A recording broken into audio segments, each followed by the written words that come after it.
Italian Football Podcast. Hello everybody and welcome to the Italian Football Podcast, the official podcast of Football Italia. I'm Carlo Garganese, joined as always by Nimat Savali. On today's show, we will review the weekend Serie A action. Inter go 8 points clear and continue to look unstoppable.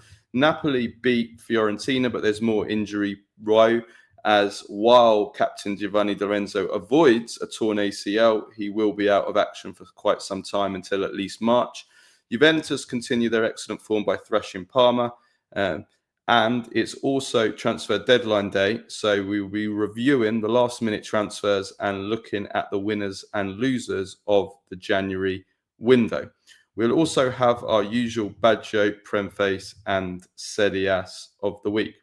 If you want to support the Italian Football Podcast and receive all of our content that we do throughout the week without any ads, including our free Monday review show, our weekly Q&A episode where we answer all of our questions from our patrons, plus the Thursday midweek review show, plus interviews, post-match reaction and much more, then go to patreon.com/TIFP, become a subscriber for just $3.99 a month. And you can also go onto YouTube to watch our free episodes and our shorter clips. And you can become a patron on YouTube memberships if you go to our YouTube channel on youtube.com/@itarfootpod.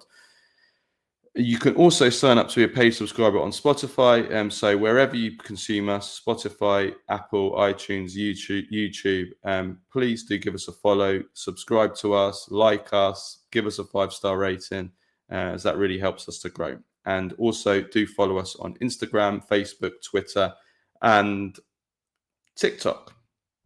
Okay, let's get into today. So we'll start off with a little review of the weekend. Not all of the teams played. Roma still to play. Milan still to play. So it's going to be a shorter midweek or weekend review. We'll start off with Inter, who win 2-0 at Cremonese. Another comfortable win for Inter. But the big talking point is the Audero incident. 5 minutes into the second half, firework was thrown onto the pitch from Inter fans. The firework narrowly missed Audero and exploded right next to him. There was a cut and a burn mark on Aldero's leg where he had been struck by the sparks. But fortunately, after a few minutes of on-pitch treatment, he was cleared to continue playing. The match continued and finished 2-0 to Inter. So Nima, the Audero incident, first of all. I'm disgusted. I am pissed. Once again, I don't even know where to begin with this. It's genuinely repugnant behavior. I can say that if this was Sweden, because Sweden has a very, very harsh zero tolerance policy to anything to do with fireworks, bangers, and stuff like that. If this was Sweden, the game would have been abandoned. The stadium would have been emptied. The game would have been played at a later date, and very likely the fans of the team that did this would have resulted in hefty fines and bans for the for the club, bans for the fans, and most likely a defeat for the team whose fans did this. That's Sweden. In Italy, however, things are different. In 89-90 season, that was the last time that we saw a 0-3, result after something like this. Or after last time a game was abandoned and it was given a 3-0 ban on after the FIGC reconvened and the sporting justice. Basically, this is regulated by Article 10.1 of the FIGC Code of Justice. And Luca Marelli explained it, and he said that even if Audero had been substituted, maybe the punishment against Inter and the fans would have been more severe, but there still would not have been enough for the game to be abandoned and for a 3-0 win for Cremonese. That could only have happened if another object had been thrown in, and then the referee would have decided that it was too insecure the safety protocols were not able to be fulfilled. So this was never really in doubt of this happening. However, we also know, as the Gazzetta has reported, that the person who threw this also lost 3 of his fingers, and because apparently when he threw this, it misfired and he blew up 3 of his fingers. He was taken to the hospital, or he went to seek medical attention. He will be arrested. They know who it is. The Curva are not happy about this either. The people who run the Curva are not happy about this either.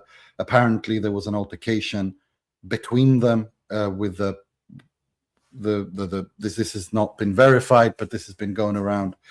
So I'm not going to spend too much time on it. But apparently, what's happened is that the Curva leaders were unhappy with this behavior, and there was an altercation with that fan and his friends.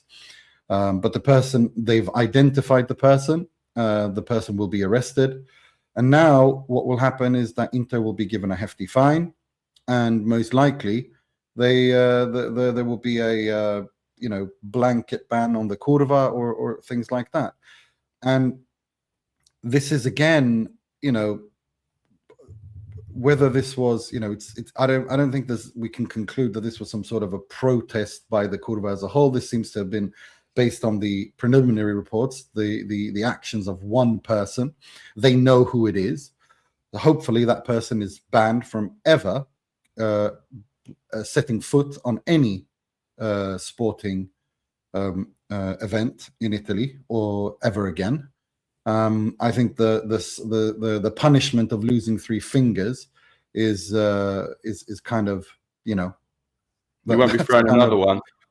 Well, no. And it's just disgraceful. It was stupid, and it was repugnant, and it made me sick. And like I said, had this been in Sweden, the game would have been immediately abandoned. There would be a hefty fine. The person would have been arrested on spot, and most likely, the team in question would have been lost the game 3-0. But again, like I said, they changed this. 89-90 season was the last time a game was abandoned like this and given. It was between Atalanta and Napoli. They changed the laws since then, and this is where we are. It doesn't make it any better. I find this disgusting. That was Napoli. That was what's his name? The Brazilian midfielder, wasn't it? I think remember. so. Yeah.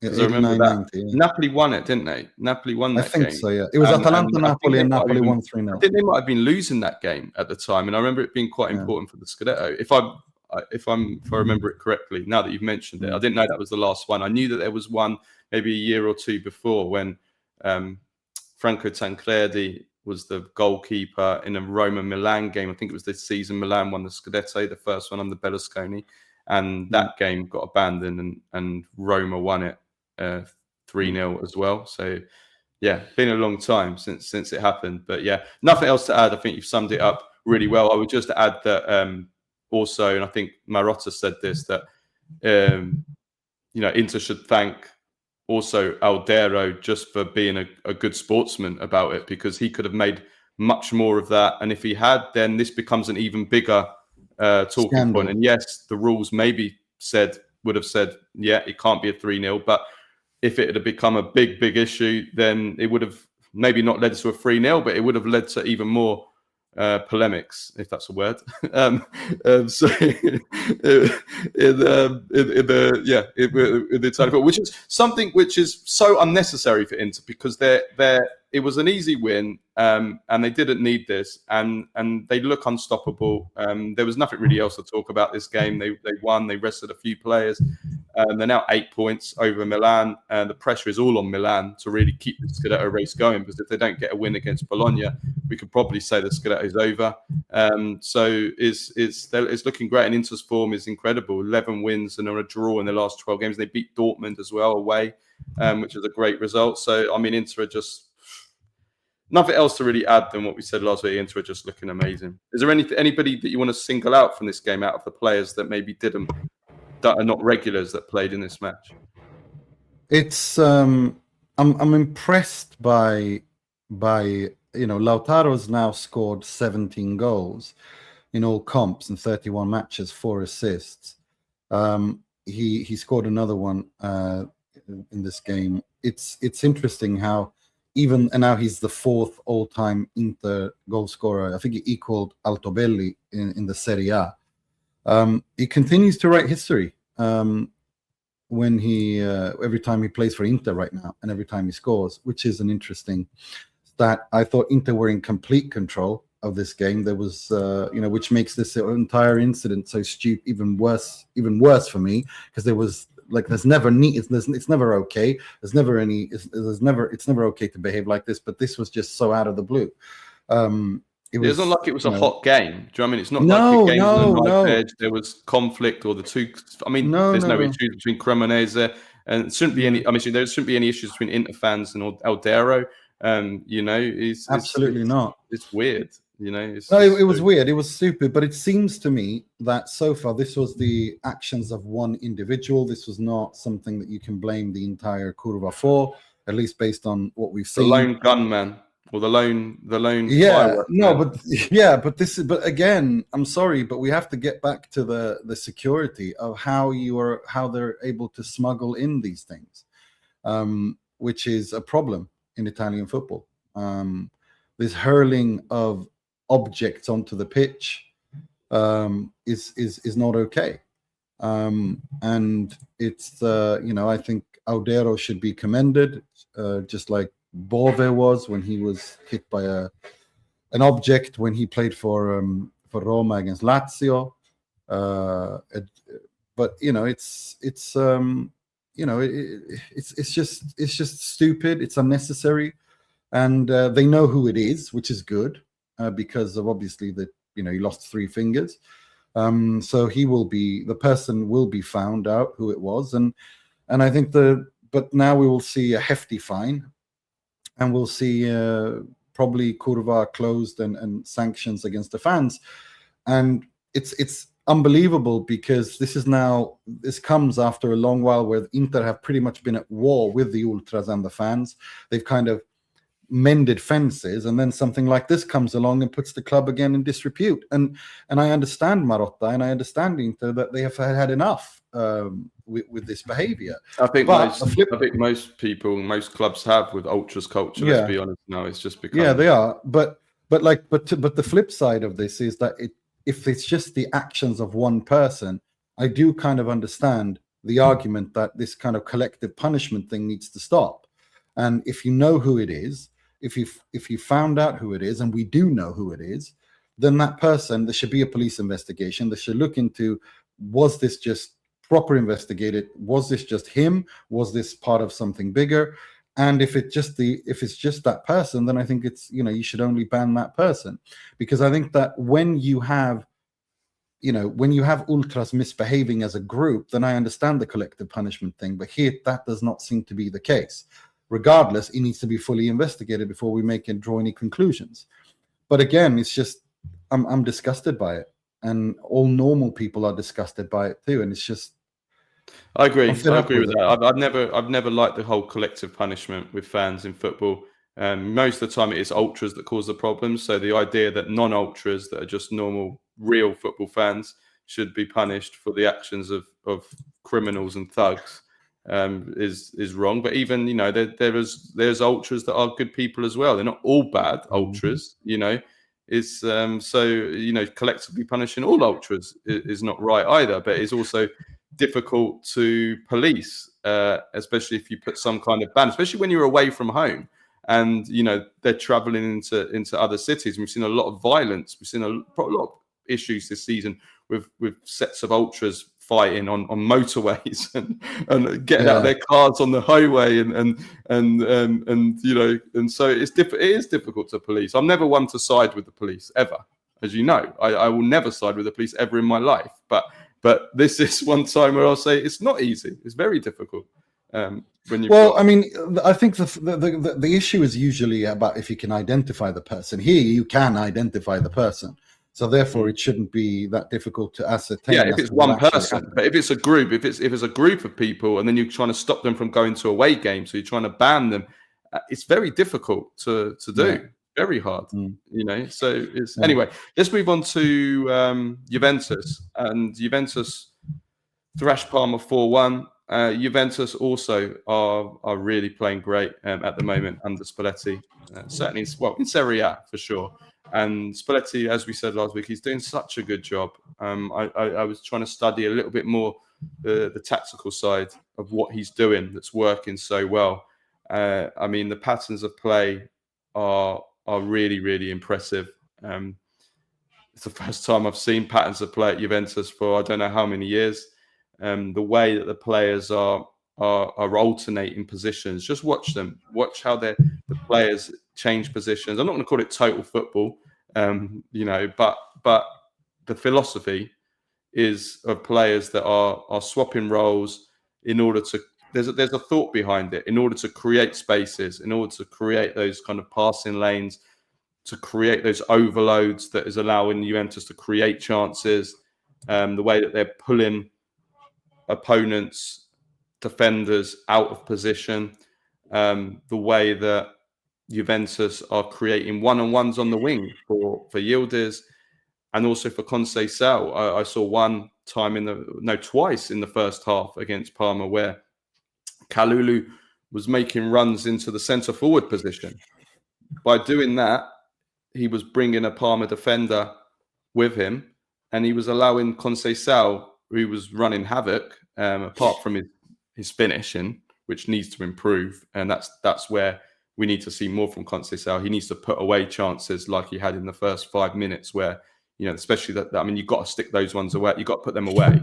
That's where he needs to go. But creating the one-on-one for Conceição, we know one-on-one Conceição is devastating, and Yildiz even more devastating. But Kalulu was making runs into the centre forward role.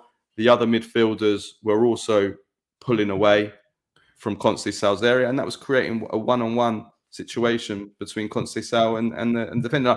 These kind of things, if you don't study them, and if you don't understand football, you will just think, Juventus is just a bit. These are all things this is all Spalletti. This is all things they work with. Training ground. This is more. They would have even more so. They'd have talked about this. They would be having sessions where they sit round, they study the videos, and they say, right, when the ball's over here, you move over there, and the positional play and everything. So it's working really, really well, and I think that is allowing Juventus to perform better than, let's be honest, the quality of these players. There's a lot of players in this team that are not da Juve, and I will insist on that. And McKennie has scored 6 goals under Spalletti. He scored 4 goals in his last day. Everybody knows that I'm not his biggest fan. Jonathan David, equally, since that missed penalty, and both of these players scored in this game. Since that missed penalty, Jonathan David has 7 goal contributions in 7 games under Spalletti. I think it's 4 goals scored and 3 assists. So these kind of players, and there are others in this Juventus team they're not da Juve, they're not Juventus level players. And if Juventus actually want to win the Scudetto with or without Spalletti, they're going to need better quality players. But what Spalletti is getting out of these kind of players and the way that he's getting this team to play is on Spalletti. It's on Spalletti because we didn't see any of this under Tudor, under Thiago Motta, under Allegri 2.0. This, what we're seeing in possession, the chance creation, the patterns of play, but also, and this has impressed me just as much at the moment, physically, Juventus, I haven't seen Juventus look physically as sharp, as fit. They're running more. They are in possession. They're moving the ball much faster. And, when you watch them under Tudor, and especially under Motta, do you remember how slow they move the ball? And also, above all else, the pressing. I've not seen Juventus press like this. You might even have to go back to Antonio Conte's time, to see Juventus run, and win the ball back so ferociously like they are here. We didn't see that under Tudor. We didn't see that under Motta maybe at the beginning a little bit. Definitely not under Allegri. It's not the way that he plays. So the way that they're pressing and winning the ball back with intensity, really impressive. So, yeah, what can I say? I think Juventus are really playing well at the moment. Yeah, they are. They look like a team with an identity, and they look like a team that has purpose on the pitch. And the fact that he's got, Spalletti's so good at creating a unit, a team spirit, an identity in all the teams that he's coached at club level, and able to put the players in positions where they kind of are able to express themselves from their best, angles and express their best characteristics, even though if they're not good enough. He even did that at Inter with players that were not da Inter. I think with McKennie, I think that McKennie's showing that he might not be da Juve as a starter, but he certainly is da Juve as a rotation player. I think with being able to get this out of Bremer and Lloyd Kelly in a back four, Kalulu, again, he's created a system where he's got them all moving in the same direction, and they're able to show themselves from their best sides, and they have an identity. And they're a difficult side to face. And now Jonathan David is scoring. I mean, he's now on 7 goals in all competitions, 5 in the Serie A, and he's starting to fire. And I think he will definitely reach double figures in the Serie A if he can stay injury free, which means that he will have saved his Juventus career, and he will actually be someone they can look to next season and build around after Vlahovic leaves. Even if Colomwani comes in, I think he'll just be another player that they can build around, and they will actually have a proper attacking identity. So no, you got to give it to Spalletti. He's done a brilliant job. I think the fact that he's been able to make it work with Locatelli as well is good. Locatelli's been really good. Kenan Yildiz is looking better than ever. But this again, just I don't want to change the subject, but again, it just frustrates me why he could not do this for Italy. And it's so annoying. And you know what else he's doing better now, which also he could not do for Italy. I mean, Gattuso hasn't really sorted it out either, but Italy's defensive record from set pieces under Spalletti, or just their record from set pieces full stop, was horrendous. And Juventus, for the last 1.5 seasons before Spalletti come, their record on set pieces has just been horrific. And they conceded so many goals off set pieces. Their aerial stats, if you look at the numbers, the hard stats and the underlying numbers, have a look at the numbers of how many chances they concede from headers, from crosses, from corners, how many goals they concede, how many headers they win in duels. It's like one of the worst in the league. And I'm not saying it's good now under Spalletti, but it's better. And in this game, Bremer scored 2 goals. He scored the header to break the deadlock. And set pieces, I mean, I should caveat and say that Parma, I think, are even worse than Juventus on set pieces. It's been a big problem for them this season. But, even set pieces, Juventus are looking better under Spalletti. And for Italy, Italy were awful under Spalletti. I think they conceded a goal a game for about 10 games in a row under Spalletti from corners and free kicks and stuff. So, and set pieces are so important. I mean, Inter have shown how important set pieces are. Arsenal, I think 1/3 of Arsenal's goals this season are from set pieces. They're top of the league because of set pieces. Like literally top of the league because of set pieces. If you take away their goals from set pieces, they wouldn't be top of the league. So, set pieces are so important. And okay, maybe Juventus don't have the personnel, but Bremer certainly, I think, has made a big difference with that as well, because he's fantastic in the air. He's an organizer. And not only are Juventus, not conceding many chances, not as many chances or that many chances. They've got a lot of clean sheets recently. I think a lot of that is down to Bremer.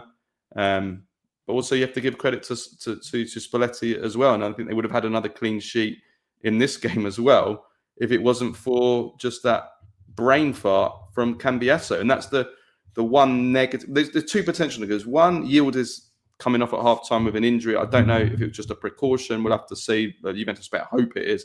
I think it probably was a precaution, but yeah, they don't want that to be bad, because otherwise that's massive. But the one big negative on the pitch was, of course, Cambiasso own goal. It's a Sunday league own goal. It's the kind of thing you will see walking the dog on a Sunday morning, and you're just, well, let's see what's going on this pitch. Someone puts in a cross and the defender just miskicks it into his own net. I mean, it's a pub goal. But this is Cambiasso. I've never seen a professional footballer at this level, make the most inexplicable, unforced, catastrophic goal-causing errors that Cambiasso is. Whether it's own goals, whether it's just giving the ball away and assisting the opposition, whether it's just switching off. It's bizarre, this guy. Like, if you put a compilation together, a bloopers compilation together of Cambiasso, and I know that these YouTube compilations can make anyone look good and can make anyone look bad. I know that. That's easy. Like, if you ever watch a compilation of a new signing, they always look world class, right? They always look world class, right? So I get that. You could probably put a compilation together of Maradona and make him look shit. I get that. But if you were to put a compilation together of Cambiasso of the last 2 seasons of all his mistakes, he will literally look like the worst player in the history of football. Like, it's unbelievable the errors that he makes. I think the worrying thing is that, given that Spalletti's been able to rehabilitate so many Juventus players, and yet Cambiasso's still struggling, that is a cause of concern, that he seems to be the only one.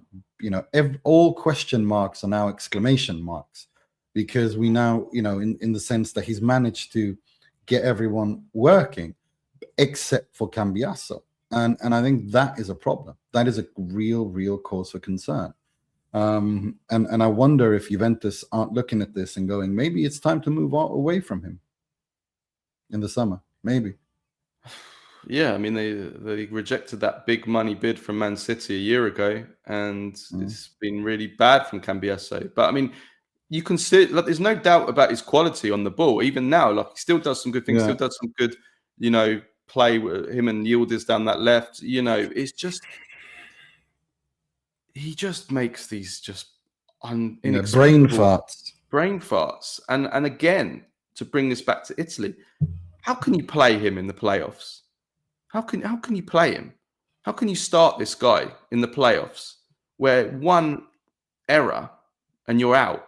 You can't possibly start this guy for Italy, can you? So, if we're trying to risk minimize, you can't play him. But anyway, big month coming up though for Juventus. The top 4 race is incredibly tight, and there's other teams that are playing really well as well.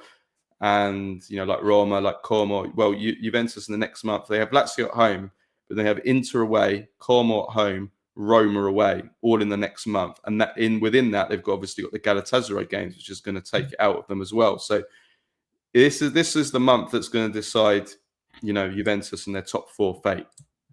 I think this month will be decisive. Well, for all of those teams, probably for Roma and for Como, who are fighting it out for the top 4 and are both looking really good at the moment. So, yeah, massive game. The other thing, I just want to talk about the McKennie incident, because I saw there's been a bit of a debate about whether that should have been a red card or not.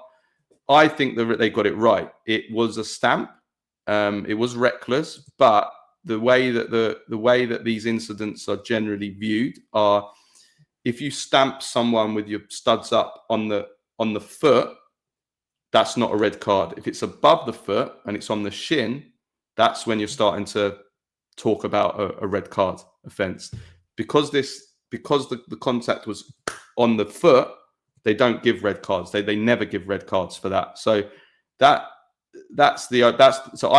think they got it right, and they reviewed the VAR, looked at it, and then that's the reason why they made that decision. So for me, it was a criticism, but it was a reckless and silly foul from McKennie, and he's a little bit fortunate that the contact wasn't just that little bit higher, or he would have been sent off. Okay, yeah, that's fair. Napoli. there's quite a bit to talk about here with Napoli. They win after their Champions League exit, which was important.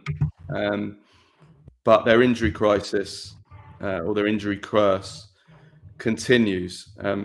They're probably looking at this positively because if you see the incident, I think everyone's first thought was, and even Conte said it at the end of the game, we think it's probably think it's an ACL. He said he thinks it's a cruciate. So everybody was kind of surprised that it wasn't, and he's probably going to be out for a month. But if Di Lorenzo is getting injured for Napoli now, then you know that there's something really going wrong there, because this is somebody that has not had an injury of any kind for 4 years. He's not missed a game in 4 years, which is unheard of in modern football. And in his entire professional career, Di Lorenzo has missed 7 games with injury in his whole professional career. Now, that's got to be one of the best injury records ever. It has to be. So this guy never gets injured. And so for him to get injured, you know, it's something is badly going wrong. So there's a couple of things I want to discuss here. The first is a common debate over recent years. The second one is something which is going to take people aback at first, but hear me out. But let's start with the first one, right? Conte complained about this. I'll read out his quotes about how there's too many games in football. He says, I continue to say playing all these matches, it kills the players and kills football. Now there are restrictions on who you can have in the squad. He's talking about squad size.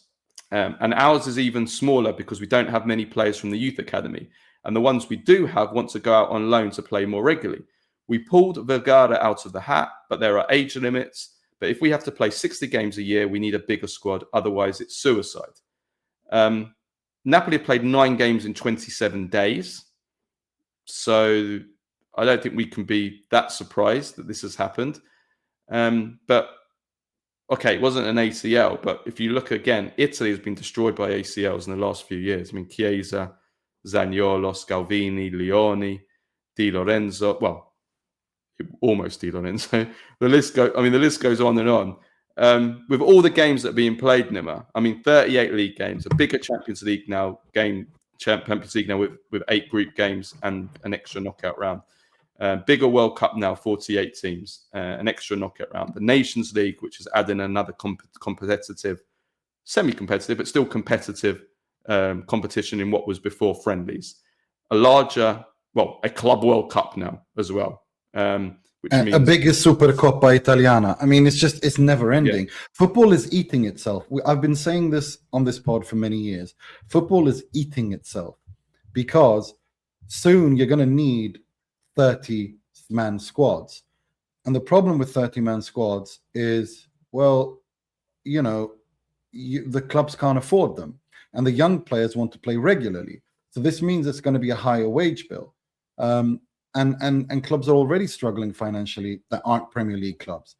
Football is killing itself with this. And there needs to be a salary cap. There needs to be regulation in place. We need to have fewer games. They got to get rid of the Nations League. We got to get rid of these Super Cups that are for no reason whatsoever being turned to semi-finals and finals, just a one-off final. The Club World Cup, yeah, I understand that it's all about money, but it needs to stop. It needs to stop because football is killing itself now, and it's you know we've spoken about this on this pod for so many times. We've had doctors on, we've had coaches on, we've had youth coaches on. You know, there's too many games, and it's killing football, and this is just an extension. And with Napoli, I mean, 3 things can be true at one time, as we'll get to. But yeah, obviously we've spoken already, so I don't want us to go over about Napoli. Obviously, something's gone wrong from Napoli's side as well because they did have a bigger squad.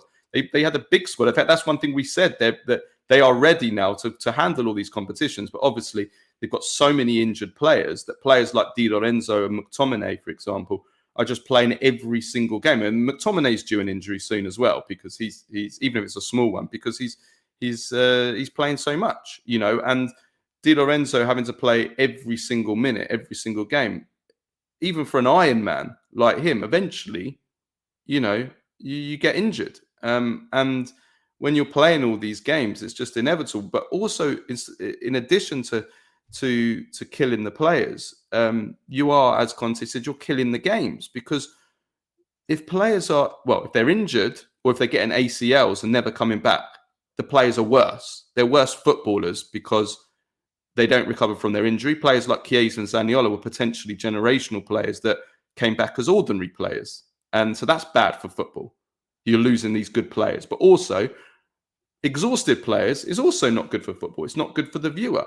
If players are tired, you're going to get bad games. You're going to get bad football games. And I think it's even worse now because modern football, let's be honest, is in a crisis for when it comes to individual talents, for players that excite you, that get you off the edge of your seat, that do individual magic, that do score great goals, dribble, you know, the magic, the fantasy players that we had in abundance in the past that we don't have. It's more now players are athletes and they run.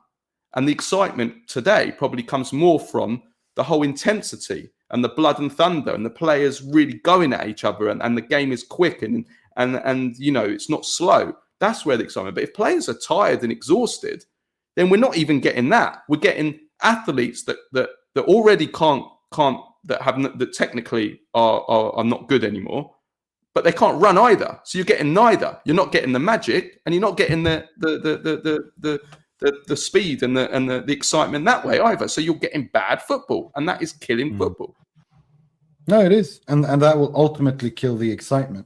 That will kill the interest, not the excitement. The interest will, when the quality goes down, and I think that's a worry. That's a big worry. I keep saying that there needs to be a comprehensive reform of football in terms of financial, in terms of games, in terms of squad size, in terms of salary caps. This is not working anymore. It isn't. Football is eating itself and is killing itself, and nobody seems to care, because as long as, you know, the clubs get the money they need, the agents get their commissions, the players get their wages, you know, it's like no one cares, because they're all making money. All of the people who make money don't want it to change, and until the fans turn off and stop watching it. And we've already seen this is one thing I can agree with the kids on, you know, that the interest in young, you know how many people, young kids I speak to now that they're not interested in football anymore. Well, we know part of the reason is societal, because they don't have the attention spans of goldfishes, and they're on their phones all the time, and they literally can't keep their attention for longer than a couple of seconds. So the idea of watching a 90-minute game is difficult for them, right? Let's say I get that is part of the reason, but part of the reason also is because when we were kids growing up, you know, we watched a certain brand of football that was much more exciting than it is now.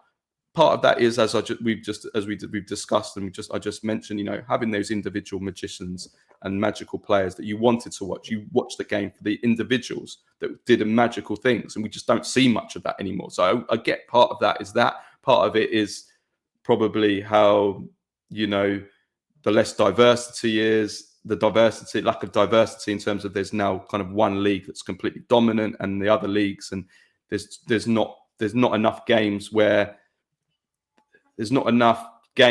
you both teams can win. It's kind of, you know, a Premier League team plays against another team, and you know generally they're going to win the game.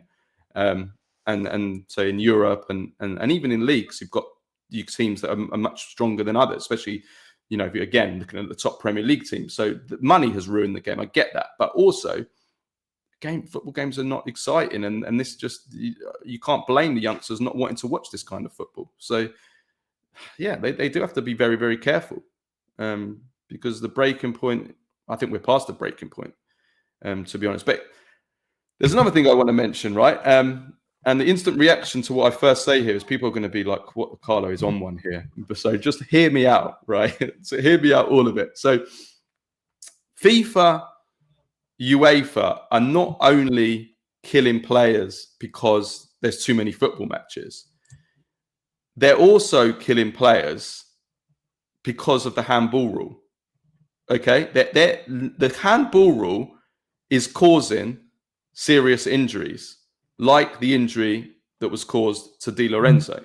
Watch the incident where Di Lorenzo nearly tears his ACL. He jumps with his hands behind his back for a cross because he's worried about giving away a penalty. Watch the incident. He jumps like this. He's got his hands behind his back, right? Now, what happens is, as a result of having his hands behind his back as he goes up for the header, he's off balance. He loses his coordination and he doesn't land properly on the floor. And this causes his leg to hyperextend, for him to land in a position which should have caused an ACL. 9 times out of 10, that would be an ACL injury. He's very fortunate that it isn't an ACL. And if he tears his ACL at the age of 32, nearly 33, that's his top level career over. It would have been no World Cup. And as we've seen before, these injuries, ACL injuries, players never come back the same player. So because of these stupid handball rules now, which are actually causing players to jump and play unnaturally. You know, these are rules made by people who clearly have never played football, don't understand football. We have footballers that are jumping unnaturally, like Di Lorenzo, who are now getting serious injuries because of that. So, you know, that might sound crazy at first, but he got that injury because he jumped with his hands behind his back. Now, people will say, oh, but he shouldn't have jumped with hands behind his back. Well, we've seen how many times that players, I mean, we had one game this weekend in Serie A, there was 3 handball penalties in one game, a Lazio Genoa game. Now, a lot of the time, I mean, even Scalvini gave away a penalty where he's jumping, his hands come out. I don't think he deliberately meant to do that. But this is what happens when you jump up for a challenge, you're jostling, you're off balance, you're fighting with your opponent. Your hand can come out just a little bit and bang, it's a penalty and you've lost the game or it's cost you the game. So Di Lorenzo, this is something I've seen him do for a long time. He always, whenever crosses come in, he puts his hands behind his back. And that also stops him from defending properly because it driven me mad for years how he never gets tight to his man. He never closes him down because he always got his hand behind his back. He's always too passive because players are thinking first about not giving away a penalty than they are about acting naturally. So yeah. UEFA, FIFA, IFAB, VAR, like you're causing injuries as well. No, I do think that the handball rule needs to be properly, like, they need to do something about that, because we're having so much confusion about which part takes precedent over the other. Is it when the hand is in an unnatural position? When is it in an unnatural position, and whether the deliberate requirement is automatic. I mean, it's just a lot of confusion, and I think we can't have a situation where people just jump up and down and risk their health too. So yeah, I do think that we need to see some revision on. I just want to give a shout out to Patrick Kendrick because he raised this with me. Then there was a tweet that went viral that somebody raised this, and he shared it with me, and I said, yeah, I'm gonna talk about that because everybody knows I hate the handball rule. So I thought this was a good opportunity to bring that up. I think it's absolutely right.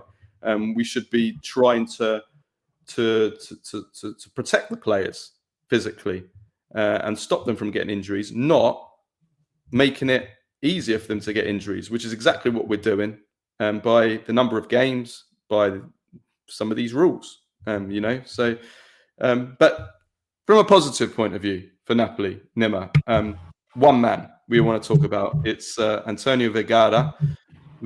Or can we call him Vergaradonna, as some people have called him, because he's had a great week, and it's a beautiful, beautiful story. He scored a great goal against Chelsea, which was a streak goal. We don't see goals like that anymore today. We're talking about how the football's just full of all athletes and AI robots. Well, that was just a natural piece of ingenuity. You can't teach that. He hasn't been drilled. That's just something he's done on the streets. and he's a local kid, hometown Napoli boy, and to see this guy, what he's done in the last week has been a rare positive note in what has been a really, really difficult times for Napoli recently. And obviously they did go out of the Champions League, but I thought he scored a really, really lovely goal against Fiorentina as well. And, I think a lot of people have said this, that, Napoli planned to sell Vergara until the injury crisis just went off the charts. And, I think we can look at this positively, but we can also look at it negatively. And hopefully we will learn from the negatives of this, is that we're complaining, everybody's complaining how Italians never get a chance, right? Now, this is somebody who 99 times out of 100 would have slipped through the net here, because there was no plan from Napoli or Antonio Conte or the club to play this guy. The plan was to sell him. They only started playing him because they had no choice.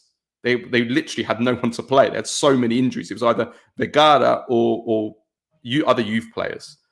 So they played him, and he took his chance, and he's been fantastic. And now people are even talking about potential Italy call-up, which I think is way too premature. But it just shows that, if you give these players a chance, actually, you can get an Antonio Vergara. So maybe we do have more of these players. And our record at youth level in recent years at the under 17 Euros, the under 19 Euros, the under 20 World Cup would suggest that actually we do have more of these players.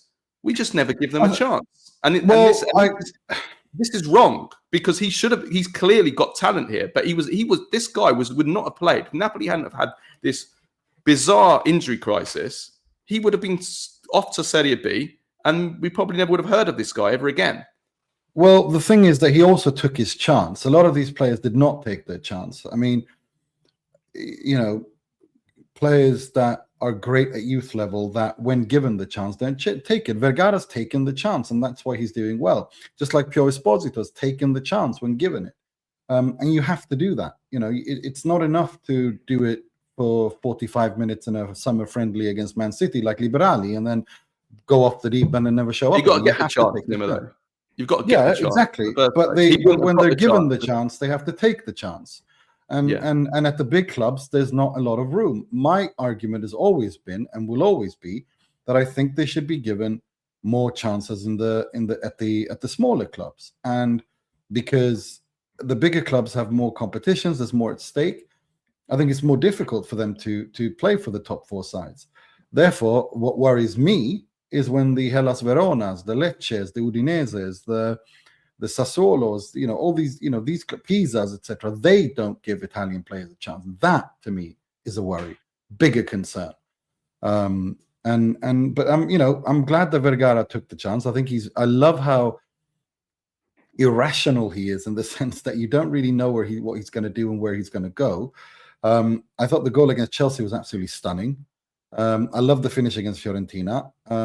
One comical thing is last week in the Serie A. Yeah, can we say that for Serie A? Yeah, can we say, let's say that for Serie A. Laugh. Yeah, we'll say that to Serie A because that is brilliant. That's how unknown he is, but we'll come to that. It's a great story, and it's a story. It's a story we don't get enough of. Also, these days, back in the day, sounds so old. Local you'd get these homegrown players that would come through the youth, and they would be like, the whole town would all. You don't get those feel good stories. I'm not saying you don't get players coming through the youth system. You do get that. Even at big clubs, but when it does happen, it doesn't have that same feel to it. This has the feel of one of these kind of stories you would get from the past, where they throw in the local youngster and then he does a mate. Do you know what I mean? It feels like a comic book kind of story. Which no, it is. It is. It's a nice story. Yeah. The other things, Gutierrez scored a really, really great goal. His first goal, curler from the right. I was expecting him to have a really good season. It hasn't quite happened. I still feel there's a player there in Gutierrez, and I think we saw that with the goal. So I'm not writing him off. I think that I want to see them given another season and see if he can. Because I do think that there is a talent there. The other thing I wanted to say is Rasmus Højlund this is the best I've ever seen him with his back to goal. He actually, in this game, he looked like Lukaku. After Conte suddenly started getting Lukaku to play well, and it was kind of like, wow, Lukaku can actually play with his back to goal, because we never saw that. And so this is the first time that, because he was really good. He was doing the kind of things Lukaku does, where he used to back in and the defenders used to bounce off him, like the protection of the ball. He did that a few times in this game, and that was very impressive. If he builds on that and keeps doing this, he's going to be one hell of a player, because he was, that was really impressive. Okay, it's Fiorentina and the defenders are not great, but that was really good.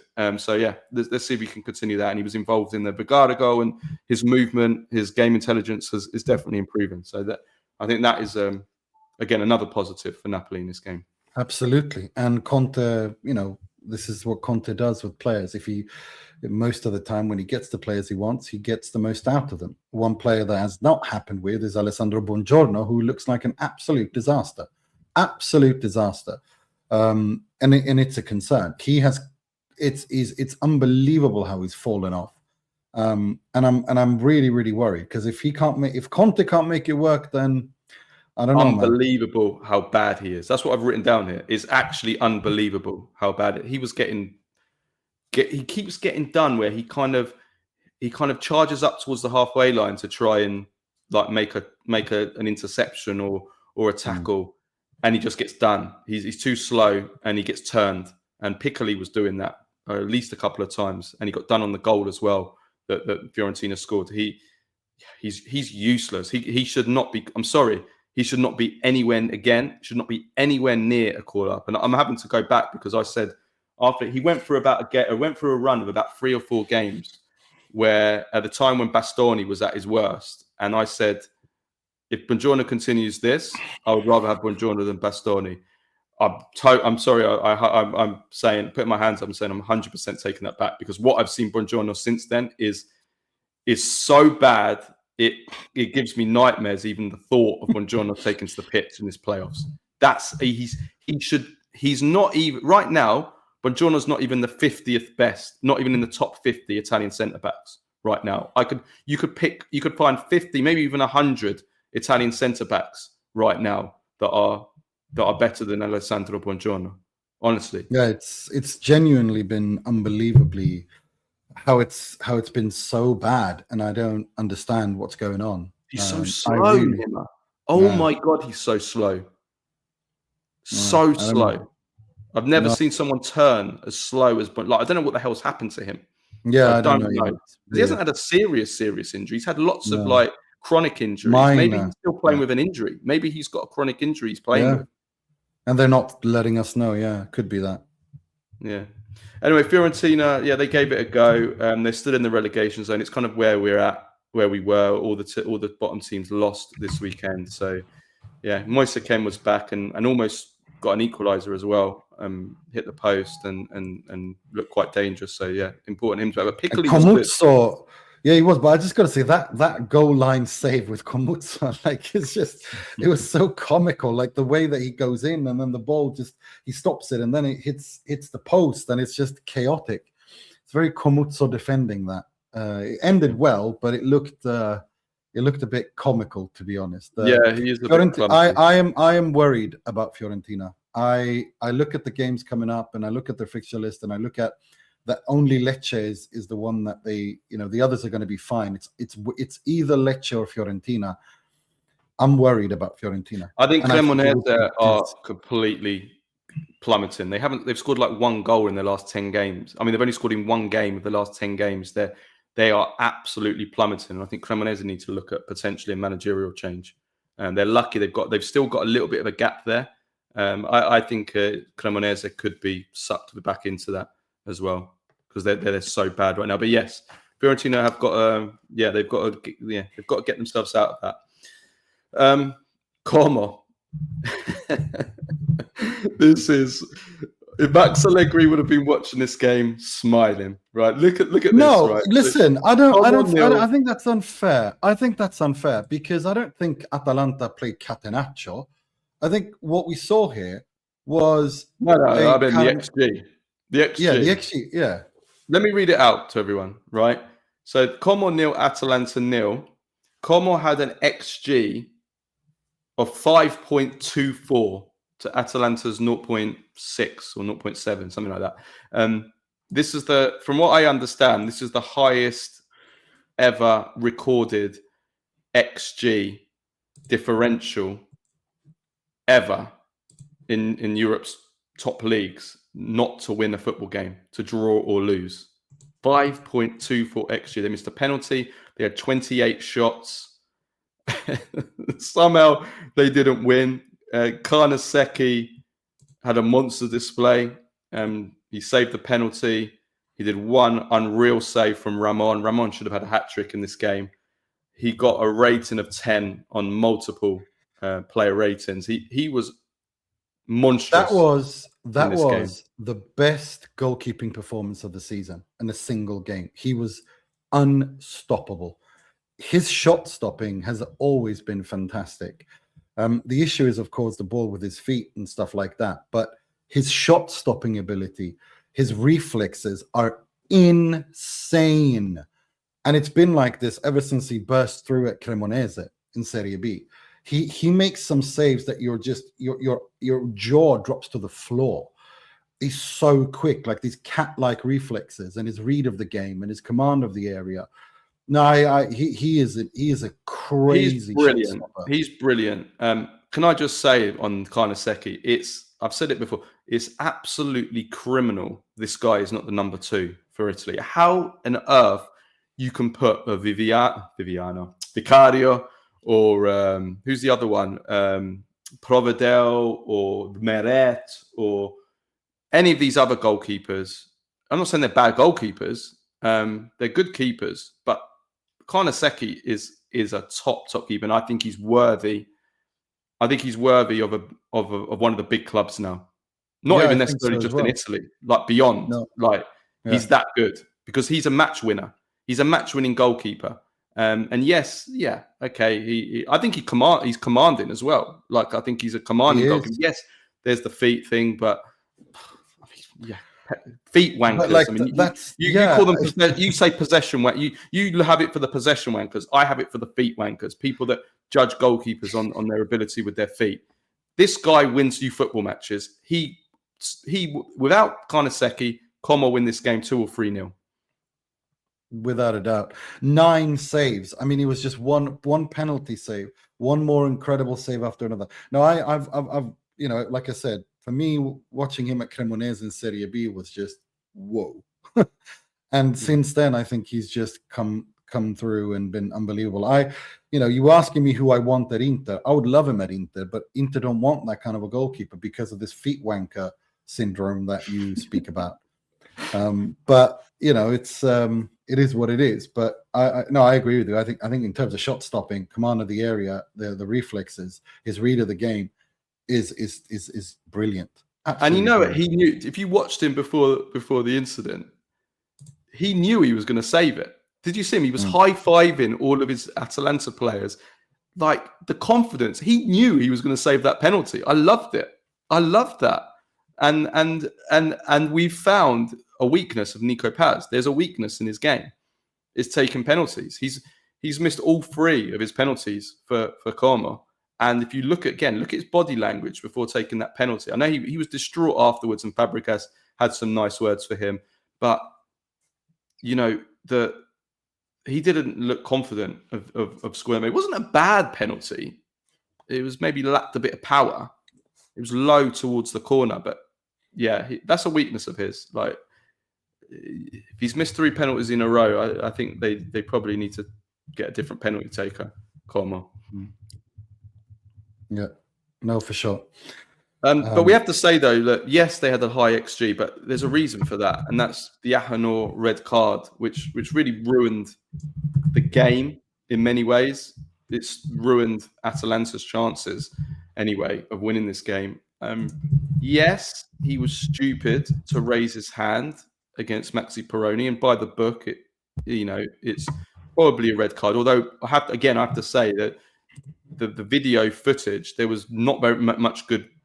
There wasn't any camera views of it that we saw, So really, they shouldn't be making that decision to send him off based on what we saw. But whatever, the referee made the decision, so the VAR could only overturn it, and maybe they didn't have the view.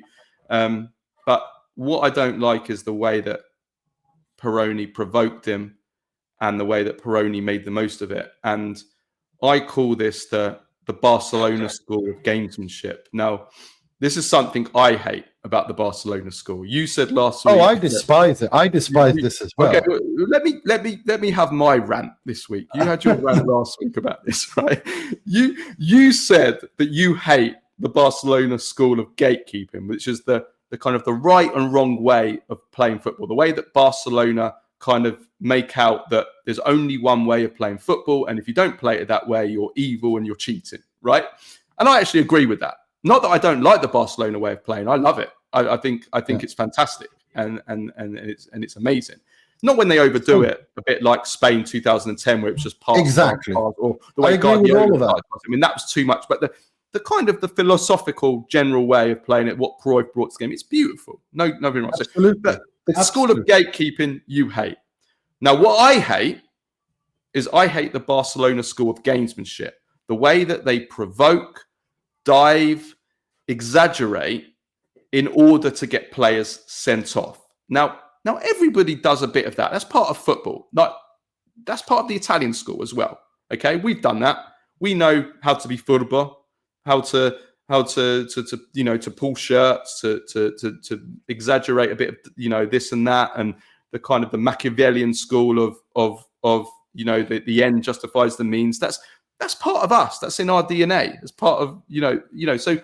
But what I don't like is it's the way that the way that they provoke, and the way that they crowd around the referees asking for a red card, and the way that they try to influence the refs before, during, and after matches. That's something that I don't like about it. And I think that the Barcelona school does that.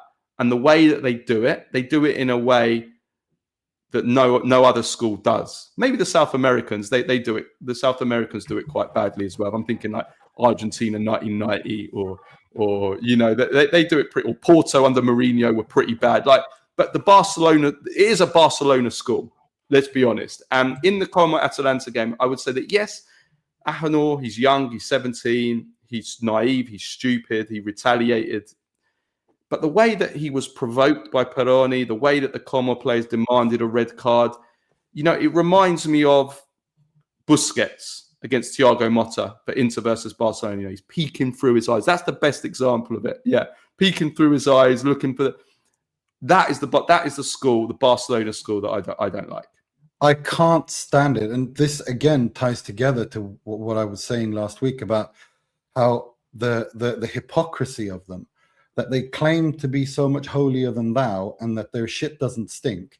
And every single foul that a team does against them, you see, and it's been going on for decades. You see 12 little Blaugrana Catalan chipmunks hoarding around the referee. Like, it drives me insane. I despise them for this. And you just see them, look at him, and it's like, it should not be allowed. It's too much. They do it systematically. Oh my god, dwarves, chipmunks. They are chipmunks. They are chipmunks, like hoarding chipmunks around nuts. They just go like at the referee, and he's surrounded by.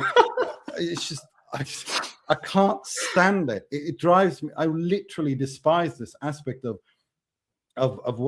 their club identity. I despise it. I despise the gatekeeping. I despise this behavior. I actually agree with you that the possession football, the triangles, is beautiful football. Absolutely. There's no doubt about that. They produce some of the most amazing footballers that have ever lived, right? No doubt about that. But this aspect of it is genuinely disgusting. And it's just infuriating. And I despise it too. And Fabregas is so, he really should go to Barcelona. Like he is like, he needs to be there. Like, that's his club. He should go there. He should coach them and never leave, and rid the rest of us of having to deal with his nonsense. Like Yeah, it's I just have to. unbelievable. I do want to say that I think Fabregas is a fantastic coach, and I did like I his think work. so as well. Uh, I think and he's then a the day, great we've got to tactician. remember is that also part of being a coach, and this is something I think Fabregas is really good at. And I spoke to, did an interview last week with Bakary Sagna, his teammate, and he said that in the age of 17, 18, this guy was already a leader. He was already very, talkative in the changing room, as even at that, he knows how to get his players playing for him, fighting for a cause. And sometimes doing some of this stuff, Mourinho did it. Mourinho used to do it. Mourinho used to do this kind of us against the world, and Mourinho exaggerated, and Mourinho chatted a lot of shit as well at the time, all the time. Making the most of exaggerating and provoking and influencing. So Mourinho was part of that as well, but it was kind of him. It was his individual. Exactly. It was him. Whereas Thank you. That's the difference. This is systematic with them. Yeah. Everybody at Barcelona and everyone, the way that they've been taught, this is how they operate, and it's just unbelievably frustrating to watch. And I agree with that. I think Fabregas is going to be a top coach. I think he's going to have a fantastic career. But this is the ugly side of it, and I think we should be honest about that. Guardiola thankfully moved away from that. But his teams, and he was exactly the same as well when he was at Barcelona. It was just disgusting to watch. But thankfully, he's grown out of it. And maybe, Fabregas can as well. Yeah, absolutely. Yeah. Pep Guardiola definitely has had an interesting last few days. Right. Rest of the fixtures. Lazio 3, Genoa 2. 3 penalties in this game. Another Genoa comeback, but a 99th minute penalty from Cataldi wins the game for Lazio in front of an empty stadium. Lazio fans on strike, which was not nice to see. Not good for Serie A. One video that's gone viral of Pedro jumping over the advertising hoardings to celebrate his penalty. Looks up, and there's literally no one there. It's just completely empty. Like, why are you? Where are you going? Who are you going to celebrate to? Like, there's no one there. It was quite amusing, actually. I thought it was an insane game, and it was, the penalties were, I don't think we can blame the referees for that. I mean, it's the law is what it is, and it is what it is. But it was a crazy game. It was an absolutely batshit game. I think the reason Pedro did that was to kind of say, okay, you guys aren't here, but that was his way of paying respects, I think. But it looked a bit comical. I agree with you on that. But right, I'll have to race through the other ones. Berardi, Sassuolo. I mean, two wonderful goals by Berardi for Sassuolo. And Pisa, Gilardino sacked. Gilardino sacked. Yeah, I mean, listen, unfair. Yes and no. I think at the end of the day, it depends what Pisa want. If Pisa think that they can stay up, then I think they have to sack him because he's got 1 win in 23, and that speaks for itself. But if we're realistic and we sit here and say, look, this Pisa team, they're not good enough to stay up, you're better off keeping him and trying to continue your project of building from Serie B and maybe coming back and being ready to stay up next time. But if they think that if their aim is to stay up, then I think you can't blame them. Zanetti also potentially might lose his job at Hellas Verona. They get thrashed 4-0 by Cagliari. Cagliari are just such a fun team to watch. You talk about Italians, you see them just playing young players and new and up and coming players, and I love that project. I really do. And left back, I really like, and Kilizoi, who's not Italian, he's Turkish. He's 20 years old, and he's an interesting player for sure. Turkey have some incredibly young, talented attacking players between Arda Güler, Kenan Yildiz, and Kilizoi. Like, wow. Yeah, and the most boring game of the week: Torino 1, Lecce 0, which Torino recovered from their 6-0 defeat to Como, and Lecce look like a team that really are in big trouble and are going to have a real fight on their hands to save relegation. Udinese Roma on Monday, Bologna Milan on Tuesday. Also, just a quick shout out to Tomo, our patron, who came to visit at the cake shop on Saturday. He was chucking it down with rain, and we'd just had another bust up with the the traffic warden, and I don't know if you witnessed that or not. I think it was just before, actually. It was literally, he just missed it, because I just come out to go and move my car into the driveway, and then we had like 3 or 4 customers all lined up, and then a traffic warden came and was about to book everyone, and it all kicked off again with me, my dad, and everyone. And I think he just moved. Anyway, shout out to Tomo, because he came from, I can't remember where he came from. He'd been playing football, and he came to get some chocolate toothpaste, and yeah. So shout out to Tomo. Transfer deadline day. So we're recording this a few hours before the deadline officially shuts. Milan, Mateta.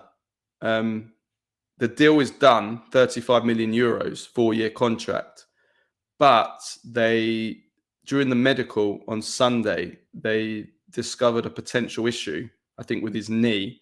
So on Monday, they're going to be doing another final medical to decide whether to go through with that. So by the time many of you guys will listen to this, we'll see if that transfer goes through or not. Milan have agreed a deal to sign Alberto Gilardino from Hellas Verona. They hijacked the deal for PSV Eindhoven. And this is a very exciting transfer for Milan.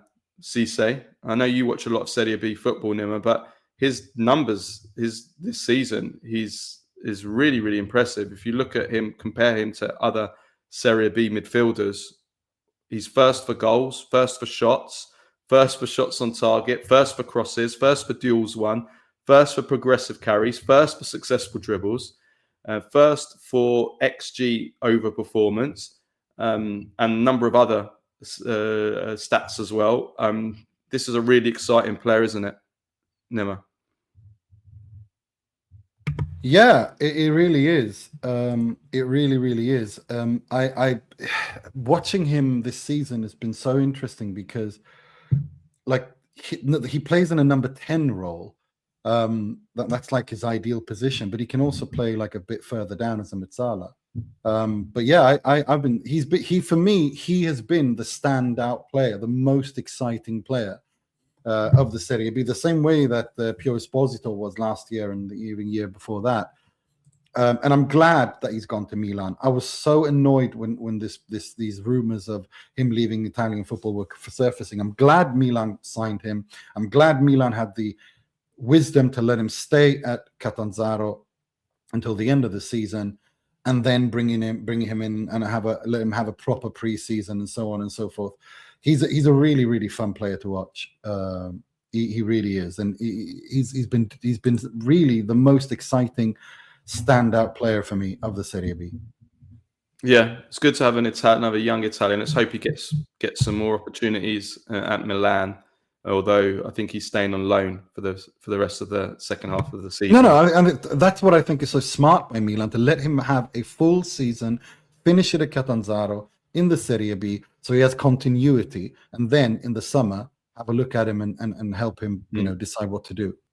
Yeah, for sure. Inter, it looks like I'm not going to be doing any late business. They had looked at Diaby from in Saudi Arabia, but it was too expensive. It looks like Frattesi is going to stay as well because they couldn't get a replacement. So Inter pretty much staying as they are. Juventus, though, have done some late business. Jeremy Boga is coming in as a vice Yildiz on loan from Nice. And then there's a swap loan deal of Emil Home and João Mario swapping clubs from Bologna. So that will sort of the right. And then we'll have to see in the last hours whether Juventus do bring in a striker. They have been looking for another striker. The Mateta and En-Nesyri, they tried to get, but gave up on like a week or so ago. Then they moved back towards Colin Muani. So that's the one really to watch in the last hours. But I think it's going to be very, very difficult for them to bring him in. Icardi was proposed to them that they rejected that, which would have been quite amusing. My view on this is, unless they can get Colin Muani, they might as well just stick with what they've got, because there's no point wasting money on players when they're doing well, and Spalletti's kind of getting more out of play. Even Openda had a goal disallowed. You know, they might as well just stick with what they've got, get the top four, as long as they can get the top four with these players, and then save their money for the summer and use it properly then. Regani is going to Fiorentina on loan with an obligation if Fiorentina stay in Serie A. Goossens is not moving to Nottingham Forest. Napoli, Alisson Santos is joining from Sporting, loan with an option. He's a really exciting player as well, although his numbers in terms of goals are not great, but he's really exciting. Great dribbler, runner, fast with the ball. And no Di Lorenzo replacement because of it's not as serious as first thought. Roma are bringing in Ryan Zaragoza on loan. Atalanta are selling Lookman to Atletico, 35 plus 5, 6 million a year. So it's the end of an era for Lookman. I just want to say that it's been a joy and a pleasure watching Ademola Lookman in Serie A. This season, obviously, not the same because of the problems of last summer, but he's been a fantastic player. It's a great story, what he did for Atalanta, winning the Europa League, which will go down in history. One of the beautiful stories of Italian football, what that Atalanta team did, and his performance in that final is one of the greatest ever performances in a European final by anyone, full stop, in any final in Europe. Against a Bayer Leverkusen side that had just won the domestic double, the league and cup double in Bundesliga in Germany, without losing a single game. That was the only loss Bayer Leverkusen had that season, and he scores a hat-trick, and they just smash Bayer Leverkusen, and that's Ademola Lookman. So yeah, I think history will be kind to him. I think Atalanta fans will. I think at the end of the day, once there's a bit of time, you know, the fact that he now leaves for not another Serie A club, I think that will, you know, time heals all wounds, and I think Atalanta fans, and he will remember Atalanta fondly, and Atalanta fans will remember. Yeah, Atalanta probably looking back now regret the way they handled that. In fact, they would have made an extra 5 million selling to Inter, and what was the point? Inter are running away with the league. Atalanta are nowhere near them. What would they have? They wouldn't have lost anything by selling to Inter. It's not like Atalanta were going to win. If Atalanta were fighting for the Scudetto with Inter, I could understand it. I would have agreed with them. But if you're not fighting with them, what's the point? Yeah. There's no point. Do you know what I mean? But that's done. That's done now. They lose, and they've got Raspadorian, which is a pretty good replacement for him. Scamacca Raspadori united again. I mean, I love that. And the Kettler, and they were the players. Lazio we'll come on to in a minute in the winners and losers, but Romagnoli looks like he's now staying. So let's talk about the January winners and losers. We'll do this for social as well. So I've picked a couple. I picked 3 winners and 2 losers. You can tell me. You can tell me if you want to add any to that. So January transfer window winners and losers. Winners. Milan. They've improved their striker position. Cisse is one of the most exciting Italian youngsters. And most importantly, Mike Maignan has signed a new contract for Milan, which is massive. Roma, they needed a striker, and they brought in Malen, who started really, really well. And also, I have Ademola Lookman, as a winner. He's got his move, and he's got his move to a big club as well in Atletico Madrid. I agree with Milan. I think the fact that they have Maignan signing a new contract is absolutely massive. The Cisse is a smart for the future signing. Füllkrug has already been shown that what he can do in this system. I think Milan are doing intelligent things. Roma, Malen, great, shown that he's useful. I have Raspadori as a winner. I think the move to Atalanta is very smart. He will play with Scamacca. He will play in a system that suits him. I think next season he's gonna I think he's one of the biggest winners of this transfer window. For Lookman, I think I'm happy for him because this nightmare ends. But I think if we're just talking from like an objective point of view of who's been the biggest winners, I think Raspadori as well, and of course Emil Holm, who ending up at Juve is that's winning the lottery. You talk about players not being da Juve. I think Emil Holm is a decent player. He's not, for me, he's not da Juve in any shape, size, or form.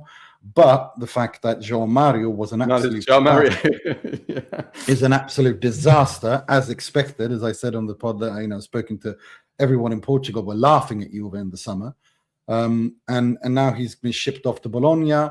We'll see how Emil Holm does. I'm sure he can't be worse than João Mario. But you talk to me about players being da Juve. He's very limited technically. Decent player, team player, but you talk to me about da Juve, not entirely sure. Yeah, no, Comolli so far has done a bad job in the transfer market. There's no doubt about that. If you look at Juventus' starting 11 under Spalletti, they're all players from past seasons, apart from David. So he's done a bad job, and the players that they brought in, well, if Colomwani comes in last few hours, I don't think he will, but if he does, that is an exception. But the others are not da Juve players, and all I would say is with Juventus is that I'd rather Juventus sign loan players, and then they're not spending money, and then they can just go back at the end of the season, than spending money on players that are not da Juve, and then you're stuck with them like they've done in the past few windows. So that is the thing. Losers, though, Napoli, they've downgraded. Are Napoli stronger now in terms of personnel than they were at the beginning of January? Especially now they've got another injury to Di Lorenzo. Lang, Luca out. Unless they do late business, yeah. I think Napoli are low a bit too low on numbers still. I was expecting more from them.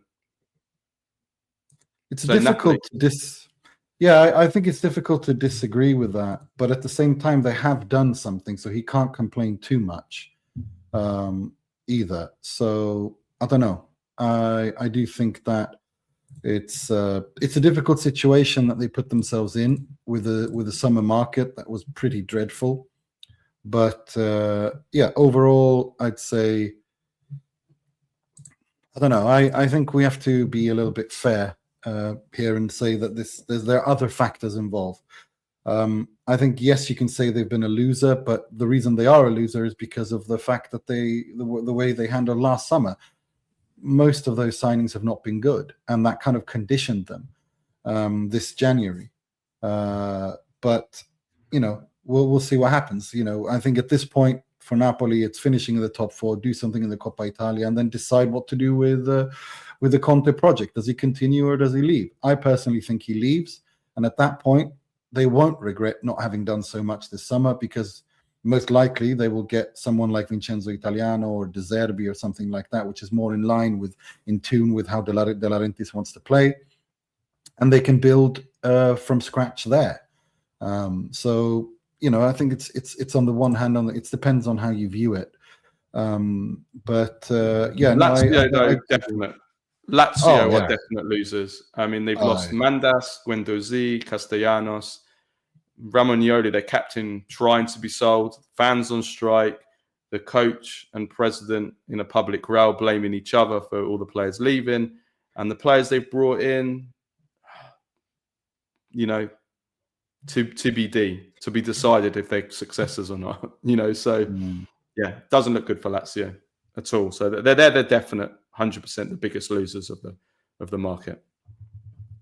Yeah, I agree. I think Lazio are an absolute mess. Lotito needs to leave. I don't want to keep repeating myself, but he needs to leave. Yeah, for sure. Right, let's finish off with Baggio, Premface, and Serie ASS of the week. So, can we combine Baggio and Premface, or do you actually have a Baggio, like the incident involving Vergara? I think, I don't know what it is. I think it's hilarious that the referee last week started speaking in broken English to Vergara.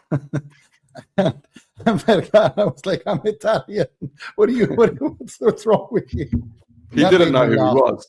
Let's be honest. He clearly didn't know who he was. Yeah, I don't know if that is a Baggio or a Serie A. I think it's hilarious. Just that interaction is Baggio.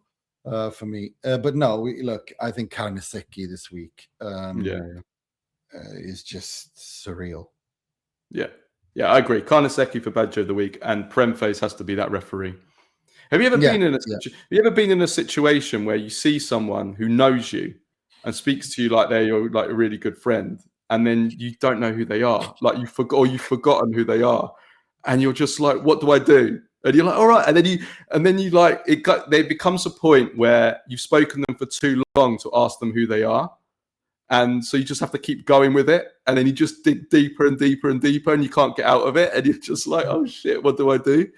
Have you ever been in those situations? Yes, I have. It's really awkward. This reminded me of that. Serie ASS of the week is... I have the Serie A North America for putting on that when Raspadori scored last week, saying it was his first goal ever in the Serie A. It really wasn't. So that was hilarious. They changed that. And I think was it I don't know if it was the North American Serie A account or if it was just Serie A referring to Daniel Maldini as Paolo Maldini. Yeah, certainly isn't Paolo Maldini, that's for sure. Also Serie A of the week. This was really funny. So the Epstein files have been, I want to say released, but they basically just release stuff that doesn't incriminate anyone of importance. So they haven't really been released. But what has been released is just minor stuff. And that includes the fact that Jeffrey Epstein was at the Milan derby in 2014 during the Milan and Inter banter era. And it was the game where the game finished 1-1, goals from Jeremy Menez and Joel Obi, which kind of amused me.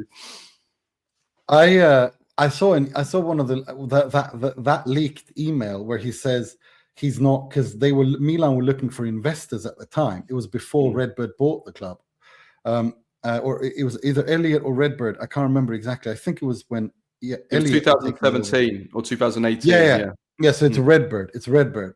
And he says, I'm not remotely interested in these things. It's what he says. And I was saying that was just, that was an interesting being rejected. That was the by other reference. Can you imagine Milan Jeffrey Epstein, the owner of AC Milan?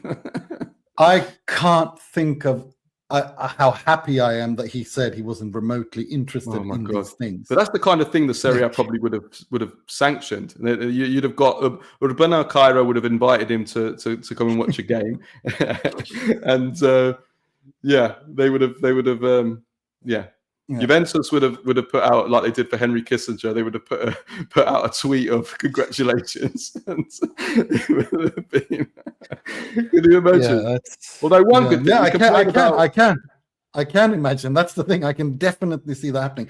But I have to say, the Serie A of the week continues to be this ice hockey stadium.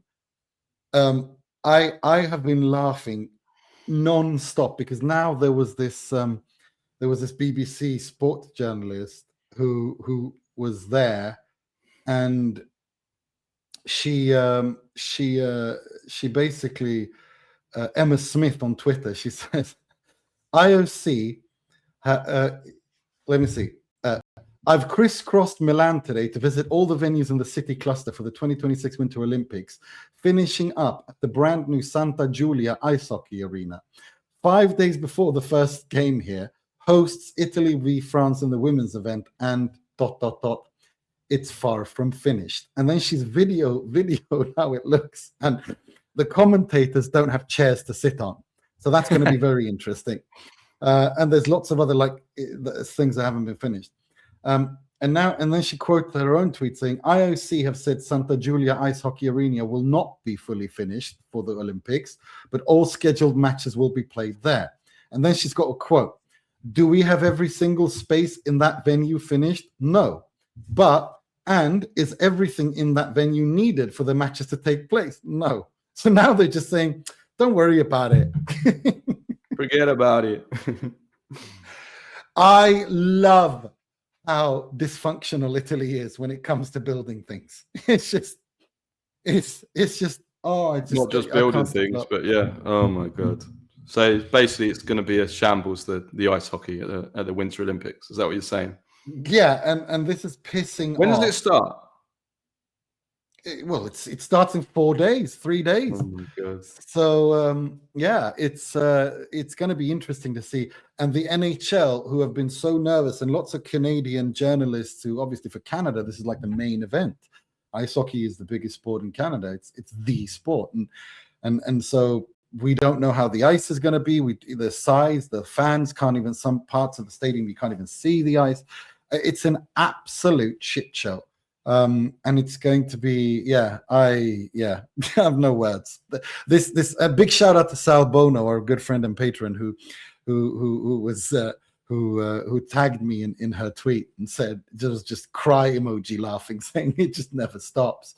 I was like, no, but it was completely expected as well. Like, do you know what I mean? Like, it's just completely expected.